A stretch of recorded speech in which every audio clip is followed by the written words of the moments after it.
welcome to this class. We're going to paint these cherry blossoms.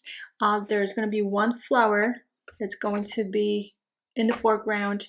We're going to take care of this one the most. Everything else is going to be kind of blurred out. Maybe the leaves are going to be in the foreground, but the idea is that it's just this flower and everything else is kind of in the background, blurred out, painted with the background. I don't really use this perylene maroon. I guess that's how you would read it, but the thing is that this is like such a color that I actually had to find it in my box with all the other colors that I don't normally use. I don't want you to stress over it. You don't need to buy it if you don't have it. Don't worry about it, because basically, like when I was looking at my swatches, I was debating like, okay, I could even go with carmine. I could just use pearl ruben too. And I was thinking about permanent alizarin crimson. It's just that I have this one, and this is like a kind of like between red and brown, so it works. But you can use other reds and just add some burnt sienna to it, which is what I'm gonna do anyway when I am going to create this shade, and I'm gonna use like perylene maroon with some burnt sienna, and then I'll add, let's say, some of the quinacridone red. So you want to dilute your colors with water to the consistency that I often call like heavy cream-like ratio. So that's the ratio between water and paint. Think of like dairy. And if you're not familiar with my terminology, like how I describe the ratio between water and paint, I have so many videos. Like I have a video on my YouTube channel, and then lots of posts on Patreon. So right now, I don't need really other colors than just blue, red, yellow, because I'm going to focus on applying colors towards the petals. So this is my imidazzolon yellow. And now it depends how much control you want. I actually want to switch to my long quill size 2, because this is big enough for me to use this quill brush. But it's a matter of like how much control you want. If you want a lot of control, then you want to grab more like a heavy cream-like ratio between water and paint. But I want the paint to actually spread a little more, so I'm gonna grab this kind of like a yellow gray at first. This is more like a yellow gray. So I'm watching how it spreads. It's a little too grayish, so maybe I'll grab a little bit more of that imidazzolon yellow. I'm gonna place whatever I can spot that yellow tone. So I do have blue and red in there. Yes, I do. It's just that it's mostly like the yellow, and with like off yellow a little bit. And just finding areas wherever I can see that tone in there. This will dry more pale anyway. Tiny bit of blue. So this first step is actually very simple. We're not gonna do much. It's just that we want something in there in that petal. Hi everyone, so welcome back. I let this to dry for probably an hour. I'm coming back to this, and I'm going to paint the background now. Now, this is my color palette. I have cobalt blue. This is the gray mix that we had, the blend, right? Yellow, blue, red. Quinacridone red, burnt sienna, and then more quinacridone red, Van Dyke brown. Perylene maroon, that's the red, but you can use other reds. Imidazzolon yellow, sap green, and then there's that indigo there, but I think I'm gonna stay away from the darkest tones, like the neutral tint mixed with quin red, which I don't have actually right now on my palette. So we're going to focus first on applying colors towards the cherry blossom flowers. I just decided to do one because I want to keep it simple. I want to make it easier for you. So one object that we really have to worry about. But now we have a background.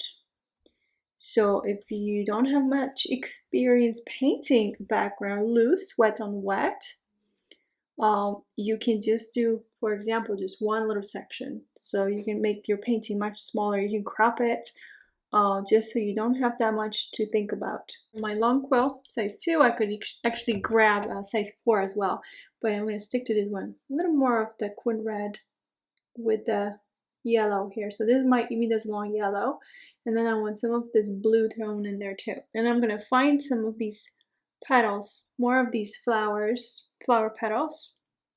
So it's like the same colors that we've used before, right? Petals from other flowers. And then this is on my brush, blue, red, yellow. And I'm getting closer here, and then I'm going to use my, actually I should have like a third brush, because then it'll be easier to get in between these petals with different shades, not just mostly this whatever I have here. Just grabbing the yellow, blue, gray. This is what it looks like. It's not the prettiest, not the cleanest, and this is probably like more like a yellowish. I'm actually trying to find the petal. It's kind of like right here, something like that. And then I'm gonna do a little bit more of the blue tones from the top here, just so I can show that we have these leaves and that's separate the leaves and some kind of background. But I want some blue tones in there too. And now what do I do up here is I need way more blue to kind of frame these top petals right here. So this is wet on wet. So I sketched it and I want to show there's some petals in there.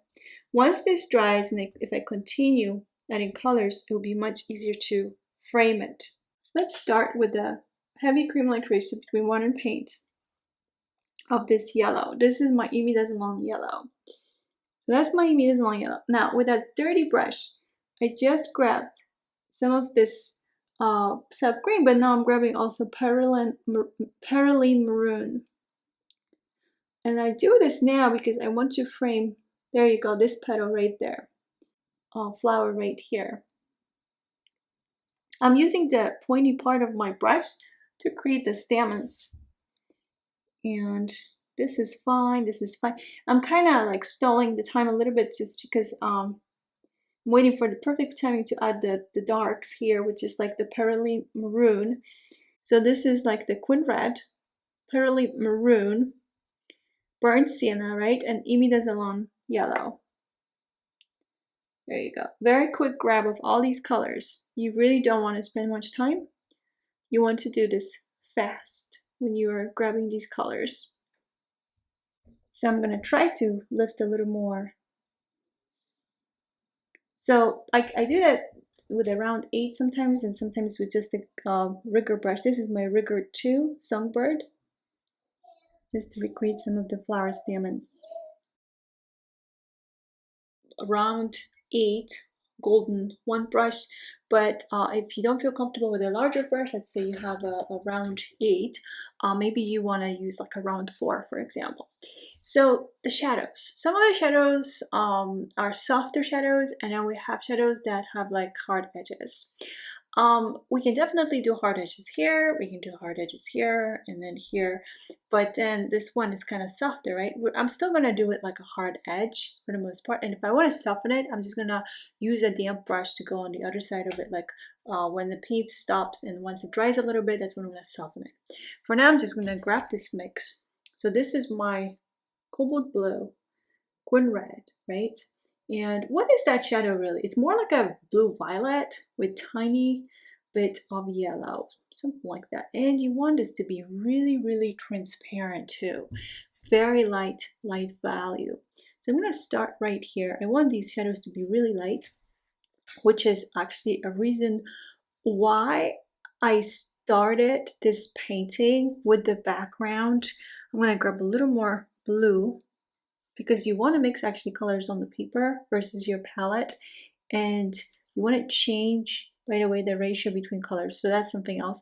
But I was trying to say is you want to always have like every time you grab new paint from the palette, you want to have a different ratio between colors, okay? And that's because the shadows change. It just depends on what area, like how the areas are hit by light. And different areas are affected differently by light and shadows, what I mean. So I'm going to go a little bit lower here. These are my shadows. This is very light value of that color. This is more bluish, so now I'm just trying to grab a little more of the blue, but everything needs to be really, really transparent. I hope you can see how transparent my shadows are. And I want to keep it this way. And I'm going to dry brush a little bit. This is like, I started this shadow right here, wet on wet already. So it's kind of like partially soft, right? But then I'm adding these shadows. And then I'm going to wipe my brush on a towel and I'm going to drag it a little bit. Just dry brush a little bit of the paint from these areas right there. So something like that. A little more color though. A little more color here, but it has like more definition of things inside, I'd say. But it's a smaller petal. For some reason I sketched it smaller. I want a little more blue with it. And I'm gonna try to recreate what I see, which is like we have these stamens as a shadow. So the stamens are creating a shadow. Okay, something like that. All the way here, I suppose. There you go. And then we have this one. Also transparent, more like a yellowish, but I need more water. This is too much water. I want to keep it really transparent. So it's this part here. We want to leave some lighter areas wherever we can see the light. And then I just grab more of the blue. Blue, red, yellow, always. But the ratio again changes between those colors. And you want to keep it transparent. So this is like a very diluted paint with water, more than just like water-like ratio I typically use. This is way more diluted paint with water. So those are the shadows, right? I've got the shadows. I need to wait for this to dry. And once this is dry, that's when I can paint the center of the flower. Now I have another shadow right there.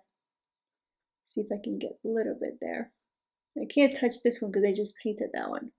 Hi everyone, so I'm back and I'm going to remove the masking fluid for watercolors. So this is 100% dry. It dried over like 5 hours and I didn't even have that much masking here. It's just the stamens. I did place a little bit of that masking right in here. And then was one more area right here. I think those were the only areas where I placed masking fluid, maybe a little bit here. And that's it for this painting. Unless you want to keep going, you want to add some more elements to it, you want to shade some pieces better, like for example, you could grab some of this red and some Van Dyke brown. This is wet on dry. And I was talking about this earlier, so you could deepen this part. Now you would clean the brush, wipe it on towel, and use just a damp brush. There's a little too much water there, but just a damp brush, not damp brush, just the water, but you would wipe your brush first on a towel, and then now you have a hard edge, and there's a larger contrast between the shadowed area and this lighter area. You can do the same thing underneath this. However, we already have the hard edge, but I'm going to show this to you anyway since I wasn't explaining this correctly. And then reds, and then just a slightly wet brush. Earlier I said a damp brush. No, you still have enough water on that brush. And you can find other areas. So let's say we grab this water-like ratio, and there is another area that's kind of hidden between these stamens. So we can find an area that's a little darker in between these stamens and add it there, and the same thing here. So we can add like a couple areas just to create more depth. But that's it. Thank you so much for your time, and please let me know anytime you have a question.